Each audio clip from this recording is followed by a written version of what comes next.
Welcome to the Vision by Protiviti podcast. I'm Joe Kornik, Editor-in-Chief of Vision by Protiviti, our global content initiative looking into the future to examine big themes impacting the C-suite and executive boardrooms worldwide.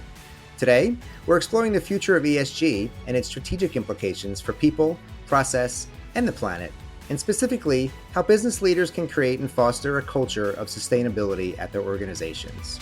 Today, I'm joined by two of my Protiviti colleagues to discuss what that means, how we get there, and what the future holds. Joining me for the discussion today is Fran Maxwell, Global Lead of the People, Advisory, and Organizational Change segment, and Kim Lanier, Director with the People, Advisory, and Organizational Change segment. Fran and Kim, thank you so much for joining me on the podcast today. We're excited to be with you, Joe. Hey, Joe, it's great to be here. So, when we talk about this culture of sustainability, what does that entail and why is that so important? So, as you probably are aware, there's a lot in the market around environmental, social, and governance, ESG. And what we think is that we're kind of at the infancy stage for organizations really developing of what that looks like for them and really embedding it into their overall culture. And when we're really talking about culture, we're talking about a set of behaviors that an organization tries to adhere to or tries to drive to. So we believe a culture of sustainability is really getting those things that drive your business from an environmental, social, and governance perspective embedded into the fiber and the tissue of your organization. So it's just a part of how you do business, not necessarily something you need to think about. Just to tag on to what Fran shared regarding a culture of sustainability, I think it entails developing a clear sense of direction by developing a statement of purpose in regards to ESG. That's a great place to start. Purpose statements can be really effective drivers of sustainability programs. They tend to kind of hone in on what is most important. There's a tendency for organizations without that to address too many sustainability topics that may or may not be relevant to their core business. Most organizations still think in terms of what, how, and why. Good leaders will put the why first, hence the purpose statement. So building a culture of sustainability to me means embedding sustainability into a core business strategy. Interesting. So, in general, how would you say that, how do you think most companies are doing in terms of building that culture of sustainability that you're talking about? And do you think, business leaders and boards recognize the importance of that? So, Joe, I'll address your first question first. I honestly think it's challenging to come up with a generality because I think organizations are quote unquote all over the place. I think there are some organizations that are further along the maturity spectrum than others that may have ESG metrics already built into leadership goals or individual goals. I would say those organizations are further along the spectrum as far as developing a culture of sustainability. And then there are other organizations that are still trying to get their arms around what ESG means to them. Like Kim mentioned, maybe they're doing too many things, or maybe they're not doing the right things and they need to take a step back and figure out what direction they need to go. When we're chatting with organizations, we often talk about starting at a materiality assessment so you can really put a strong plan together and figuring out what's important for your organization as it pertains to sustainability. Yeah, I feel like companies are sort of at a pivot point right now in terms of the moment we're in. Fran, you mentioned that the different levels of maturity, what we just went through and what we're facing in the future. I don't know. Do you feel that too? What's different about right now, and does that present any unique opportunities? I think what's one thing that's really different about right now is people are really paying attention to this, right? Like boards are, investors are, there's a ton in media about it. We even see that as we're interviewing candidates for positions and that they're asking about what our sustainability efforts are. What are we doing from an ESG perspective? What are our DE&I programs? What do they look like? So I think people, consumers, and employees or candidates are really paying attention.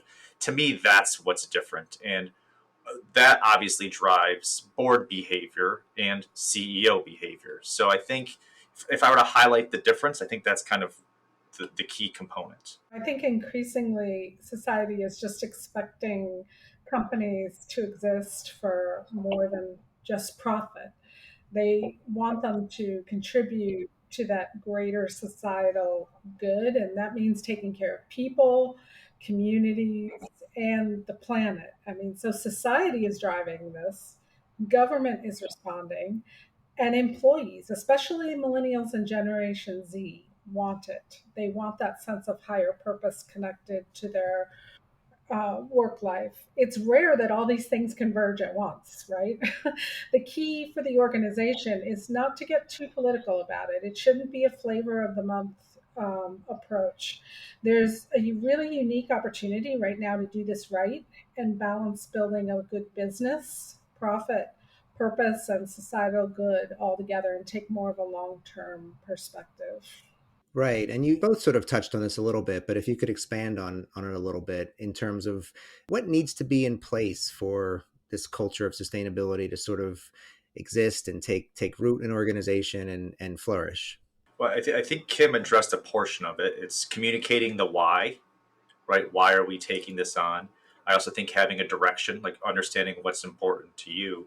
To me, the most important factor, though, is ensuring that the C suite is modeling the behaviors that they expect from their people as it pertains to developing a culture of sustainability, right? Like we know that behaviors change and are modeled after leadership. So those leaders really need to model these behaviors and recognize other folks that also share those behaviors and make it a priority for their leadership team to take these sort of big initiatives on and be held accountable for them. Let's look out a bit into the future. And what would you say are some of the key attributes to creating this culture of sustainability? Can you talk a little bit about what aspects of this can be addressed near term and what ones may take a little bit longer for businesses to implement?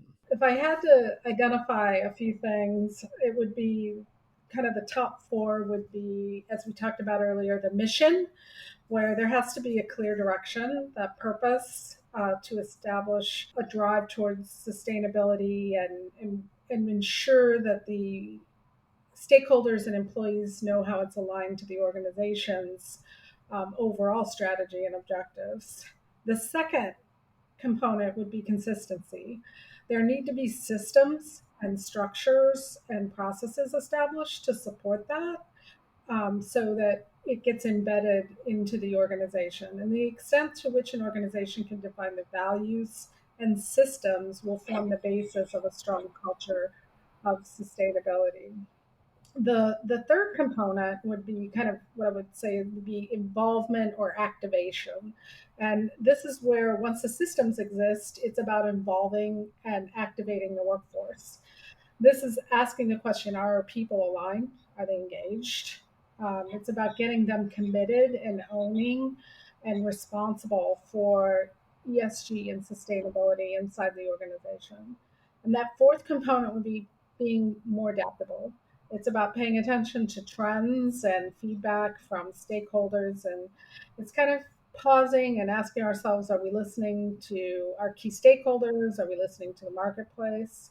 So to address your question about what's near term and what's longer term, I think the near term is creating a culture is setting that right foundation with mission and purpose. The other elements like consistency and involvement might take a little bit more of a longer term view and involve resources from leadership to mature and make happen. And Joe, I might add to what Kim said a little bit, and I believe it was in the foundation of what she said, but I'd like to call it out, is the measurement component of it, right? Where you can measure the success of your ESG programs, right?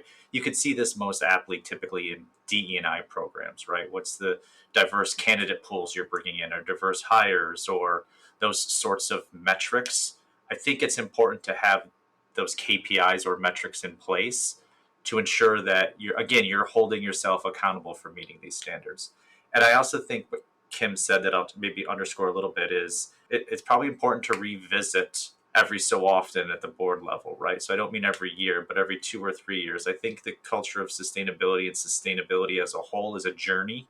It's not necessarily a destination. And that goes to Kim's adaptability comment, right? We can't just set our course and think that's exactly going to be it. We have to be prepared and open to to making some changes and some curves and taking some left-hand turns when we don't expect to.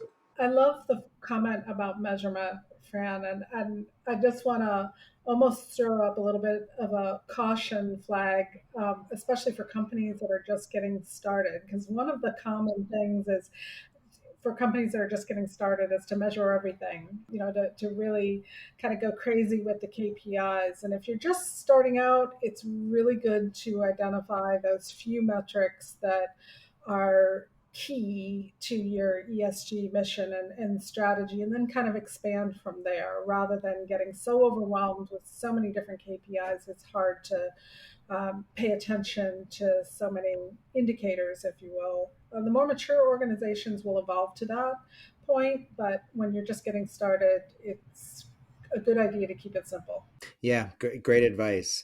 So I was going to ask you about, you've sort of touched on this, but some of the steps that business leaders should be taking, and what advice would you give them to make sure that they're on track for success in 2030 and beyond? I mean, the point of vision is to look, far into the future, look out a decade or more. So there's a lot of near term, things I think they should be doing, but let's focus a little bit more on those longer term challenges. What advice would you give business leaders to make sure they get this right? That's a great question. I think my guidance would be to get the governance and accountability in place for the long term, to realize that it's more of a marathon and less of a sprint. If you start with that foundation that we talked about earlier, in having a good mission, coming back to that and making sure that those systems and processes are reinforcing that, and putting the energy and the resources into communicating to all your stakeholder groups and engaging them, that those kind of leading practices will set you up for success for the long term. I'd agree with Kim. I might be a little bit more philosophical in what I think organizations should be doing or should do to make sure they're successful in 2030 and beyond. And I think it's fair to say that trying times are going to continue to happen, right? Still divisive things are going to happen in our world. We look at the war in the Ukraine as one of those examples right now. Not that that's divisive, but there's a crisis there. I think it's really important for organizations to lean into their purpose and lean into their company values when these big global events happen, right? And not necessarily be all things to all people, but to be really clear as to who they are to their customers, who they are to their employees, and who they are to their stakeholders. To me, organizations that do that will be very successful in 2030 and beyond. So let's stick on that 2030 theme, because, the whole point of vision, again, is that we like to bring really smart people and ask them questions about the future. So I'm not going to let either of you get out of here without at least making a prediction or two. So if I asked you to look out, a decade or even more, let's say 2035, where would you say we'd be? I mean, are you optimistic that we'll get this more right than wrong? How are you sort of, when you forecast out or when you think about the year 2035, what do you see? Joe, I think you'll see the successful organizations get more right than wrong, right? Because the organizations that maybe are on the flip side and struggle, you'll see consumers and employees vote with their feet, right? Like they'll go elsewhere. They may be willing to pay a little extra money for a competitor that maybe is more focused on sustainability or more focused on the environment, right? And I think we've already seen that trend happen, especially as Kim mentioned earlier, at the Gen Z and millennial level. So I think we're at this unique time where the consumers and the employees are now really requiring that organizations are held accountable to certain standards. So that's kind of my opinion in 2035, is that the folks that get this right will have more consumers, more talent wanting to come towards them. Well, Joe, I think both Fran and I are optimists by nature. I'm cautiously optimistic that we're going to be in a good place. I do think that companies will take some time to figure this out. By 2035, I think we'll see, as Fran mentioned, successful companies getting more right. And the other trend I think we'll start to see is organic coalitions emerge. These coalitions will be groups of like minded companies with more of a long term perspective that share that common culture of sustainability. The founder of the World Business Council for Sustainable Development coined a concept he called practical partnerships for sustainability. And I think we saw that with, things like the total quality movement way back in the day, where companies come together with practical partnerships from different sectors to combine skills and provide access to practices that one partner might not have. And while he might have been ahead of his time when he predicted this would happen with ESG, the more it becomes mainstream and the more it becomes a regulatory requirement, the momentum is here where this will likely become more and more of a reality as more companies implement, have experience with, and evolve a lot of sustainability practices. So it makes sense that companies will come together. It's mutually advantageous to share these leading practices and what works and how to overcome barriers. So that's the hope for the next 12 years. Yeah, absolutely. I hope so as well. Well, thanks, Kim. And thanks, Fran. This was fun. We appreciate the opportunity. Yeah, thank you. Great conversation. And thank you for listening to the Vision by Protiviti podcast. Please rate and subscribe wherever you listen to podcasts. And be sure to visit us at vision.protiviti.com to keep up with our latest theme, the future of ESG, and subscribe to Sharpen Your Vision. For Fran and Kim, I'm Joe Kornik. We'll see you next time.